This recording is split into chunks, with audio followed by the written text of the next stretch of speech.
স্বাধীনতা নেই? তারা কি রাতের বেলা স্বাধীনভাবে বের হতে পারে না?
তো আমরা এখানে ধর্ষণের বিরুদ্ধে আন্দোলন করে আসছি।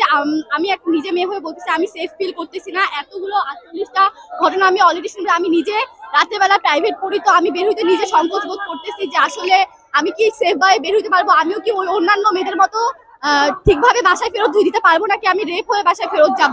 আমাদের মতো জেলা শহরগুলো যে প্রান্তিক অঞ্চলগুলো আমরা অনিরাপদ বোধ করছি, আমাদের মা বোনদেরকে নিয়ে অনিরাপদ বোধ করছি। এটার একটাই কারণ যে অপরাধ বিজ্ঞান একটু অ্যানালাইসিস করে দেখবেন যে এটা নর্মাল কোনো ঘটনা ঘটছে না, এটা আসলে সিরিয়াল ধর্ষণের একটা ব্যাপার।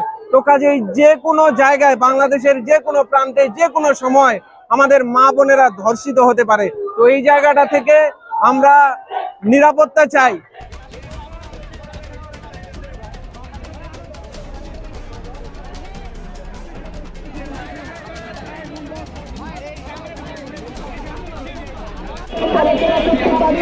নির্ভয়ে মত প্রকাশ করতে পারি, আমাদের পরিবেশটা সুন্দর হয়। এই জন্য তোমরা 2 আগস্টে প্রথমে নেছিলাম। এইখানে আমাদের বড়দের 100% সাপোর্ট আছে। আমরা তোমাদের সাথে তোমাদের যে কোনো দাবির ব্যাপারে আমি জেলা প্রশাসক হিসেবে তোমাদের সাথে আছি, সবসময় আছি। তোমরা জানো তোমাদের সিনিয়ররা আমার সাথে কথা বলে তারা যাবে।